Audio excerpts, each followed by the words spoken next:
Hai, nagaa jirtu. Ani Dirribaadha. Har'as barumsa keenya akkuma amaleeffatame isaa English Grammar Explained in Afaan Oromoon jedhu mata duree waliigalaa kanaan wal arginee jirra. Har'as deebinee jechuudha. Egaa hangammaatti mata dureedhuma kana jalatti barumsa baay'ee waliin ilaalaa jirra. Har'as barumsa keenya itti fufnee yeroo darbe eegallee isa turre waa'ee teensiiti. Waa'ee teensii waliin ilaaluu jalqabnee turre. Teensiin bakka gurguddaa sadiitti akka qoodamu. Innis isaa pireezentiidha. Isa booddee fiicharii fi paastiidha jennee waliin kaasnee ilaalaa turre jechuudha. Bakka ijoo gurguddaa sadiitti qoodaman malee tokko isaanii jala immoo egaa afurtu jira jennee walumaa gala teensiin bakka 12tti akka inni qoodamu.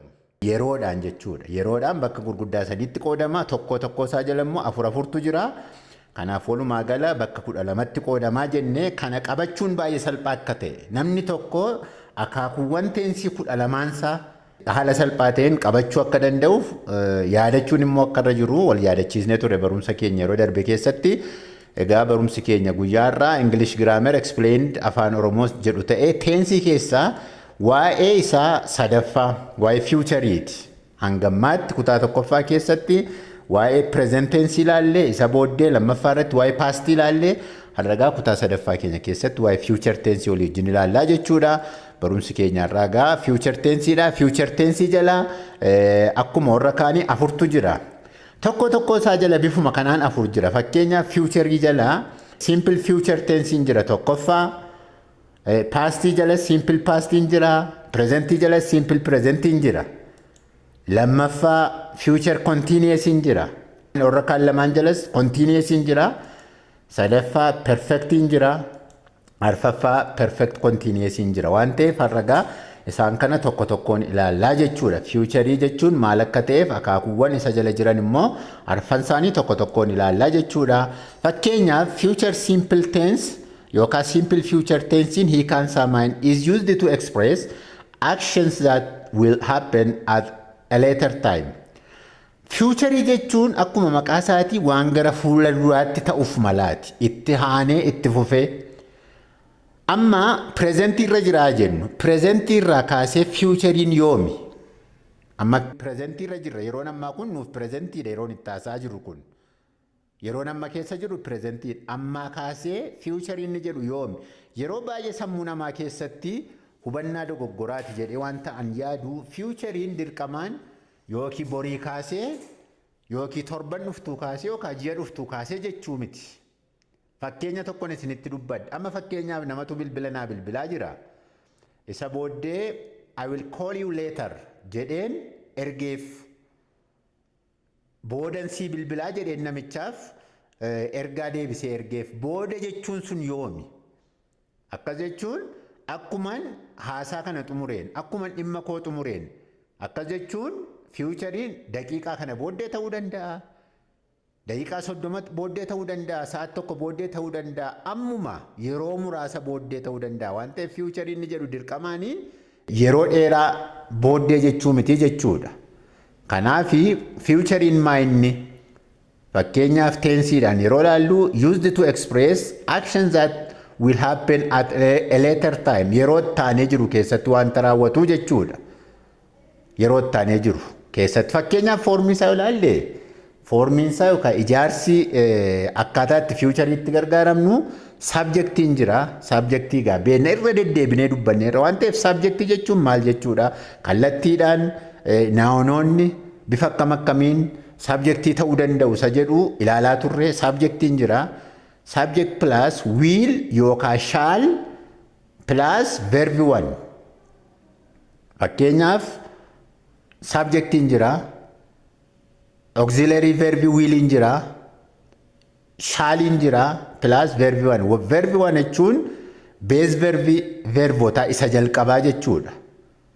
Akkaataa ijaarsa isaatii bifa kanaan beennennaan sentensiin tokko bifa kanaan ijaaramennaan simple future tenseidha jechuudha. Fakkeenyaan yoo ilaalle I will see you later. Booddee wal argina. Yoomi booddeen akkuma nama jedhee yeroo muraasa booddee ta'uu danda'a, bor ta'uu danda'a, itti fufee ta'uu danda'a.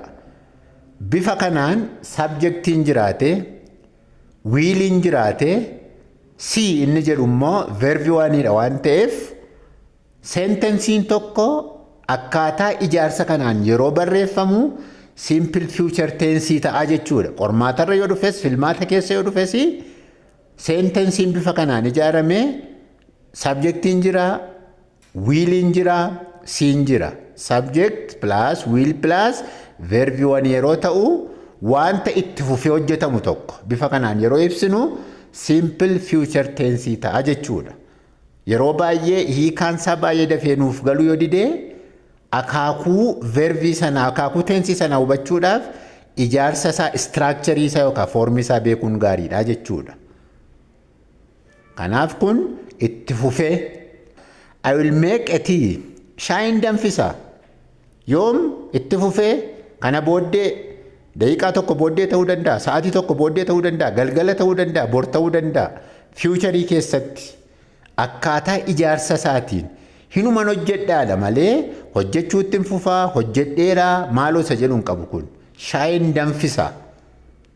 Foormiinsaa simple future ta'uunsaa kan ibsu subject plus will plus makeidha. Makein verbi waanidha waan ta'eef. Gararraatti will or shall jennee keenya irra lamaansaa gargaaramuun hin danda'ama. Garuu yeroo baay'ee shaaliin barreeffama keessatti irra caalaa dhimma itti ba'ama malee rakkina hin qabu. Lamaansaa keessaa tokko gargaaramuun hin danda'ama. Kanaaf simple future tense ijaarsa isaatiin adda baasnee salphaatti hubachuun hin danda'ama. I will win the exam. Ani qormaaticha nan darba. Yoom I will win itti fufee yeroon qormaata fudhadhu sana yeroo qormaataatti qormaaticha maaliin godhaa nan darba nan mo'adha. Amma foormiin keenya simple future tense isaa yeroo itti fufu keessa qormaata fudhadhee darbuu koo kan ibsu simple future ta'uusaa ijaarsa isaarraa beekuun nurra jira. I plus will plus verb one. I will win. Ayin subjectiidha. Auxiliary verbiin willidha. Winning immoo verbi waanidha waan ta'eef dafnee akkasitti hubachuu dandeenya jechuudha. He will call me. Inni naa bilbila yoom itti fufee fiicharii keessatti. Kanaafi ijaarsi isaa ijaarsi yookaan foormii yookaan istiraakcharii simple future tensiin qabaatuun barreeffame waan ta'eef yeroo barreeffama akkasii bifa kanaan qabiyyee kana qabatee barreeffamu yeroo arginu simple future tense ta'uusaa hubachuu danda'u nurra jira jechuudha. Future tense keessaa inni lammaffaan future continuous tenseedha. Simple hunduma qabaa, continuous tenses hunduma qabaa. Pastiinis qabaa, presentiinis qaba akkuma yeroo darbe ilaallee turre. Futureiinis continuous wanta jedhu qaba. Itti fufiinsa wanta qabu jechuudha. Is used to describe an action that will be in progress at a specific time in the future. Yeroo ittaanu keessatti wanta adeemsarra jiru jechuudha. Fakkeenyaaf namni tokko yaada isaa keessatti waa hojjetee fixee wanta inni itti fufee yaaduu jechuudha. Foormii isaa yoo ilaallee will or shall akkuma silaa jira, subjectiin jira. Subjectii taane will or shall plus be plus ing. Amma gaa beef ing tutti dabalamee jechuudha. Maal jechuudha? Wanta namni tokko sammuusaa keessatti bor yoonallee akkas gochaan jira. Bor yeroo akkasii yoona akkas gochaan jira. Akkas ta'an jira jedhee namni waan karoorsee amane tokko ittiin ibsuu jechuudha. Fakkeenyaaf yoo fakkeenya barreeffama fakkeenya ilaallee I will be doing the project next week. Torban dhuftu keessa yoona projektii sana hojjechaan jira yoona. Hin jalqabne namni kun sammuusaa keessatti garuu maal amaneedha? Qophee isaa fixee yaadaan itti amanee qophaa'ee fixee hojjechaan jira torban dhuftu keessa yeroo akkasii kana projektii koo hojjechaan jira yoona jedhee wanta inni ibsuudha jechuudha. I will ayin jira wiiliin akkuma jirutti ta'ee biitti daballee duusa ture immoo verbii keenya immoo main verbii keenya doing goone ing goone. Kanaaf I will be doing the project next week. Torban dhuftu keessa Pirojektii koo yoona hojjechaan jira jedhee namni tokko sammuu isaa keessatti yeroo of amansiisee dubbatudha jechuudha. They will be coming tomorrow. Isaan bor yoona dhufaa jiru. Karaarra jiru yoowwana dhufaa jiru jechuudha. Fakkeenyaaf bakka ta'e tokko gara Finfinnee dhufaa jiraachuu yoo ta'e bor yoowwana karaarra jiru dhufaa jiru jedhee namni tokko they will be coming tomorrow. Amma gaa wanti baay'ee jabeessinee hubachuun nurra jiru structure isaati. Subject plus will plus be plus ing jennee hubachuu danda'u nurra jira. She will be flying to Dirredawa on Sunday. Amma dilbata dhuftu yoona isheen gara Dirredawaatti imalaa jirti. Karaarra jirti jechuudha. Gaafa dilbata dhuftu yoona imalaa jirti. Fixxeetti jechuudha. Yoona tikeetii kutattee wanta ittiin deemtu qopheeffattee sammuu ishee keessatti fixxee qophee hundumaa fixxee ta'aa jirti. Amma kana fee dilbata dhuftu yoona jedhee namni tokko gara Dirredawaatti imalaa jirti jedhee yeroo dubbatu bifa kanaan ibsa. Future continuous tensein gara fuula duraatti wanta namni tokko hojjechaa jiraachuusaa ibsa jedhee dursee dubbatu jechuudha. Achi hin geenye as taa'ee ammarra taa'ee wanta itti fufaa jiraachuu nama tokko yoona jedhee wanta ni dubbatu kan ibsuudha jechuudha. I will be graduating with a bachelor's degree in next month. Namni tokko amma barumsa isaa barataa ture eebba ga'eera xumureera waan hunduma isaas qormaatas fudhatee teessis isaas qopheessee eebba qofaa eegaa jira yoo ta'e ji'a dhuftu yoowwanallee yoona eebbifamaa jirra. Eebbifamaa yeroo eebbaa sana sammuu isaa keessatti itti jiraachuusaa proseesii eebbaa keessa adeemsa eebbaa keessa jiraachuusaa yeroo ibsu I will be graduating with jedhee itti fufaa jechuudha. Kanaafi future continuous tensein bifa kanaan ibsamaa jechuudha. Inni itti aanu inni sadaffaan future perfectidha. Inni siraa future continuousdha. Kun immoo future perfect. Egaa perfectii hundumatu qabaa.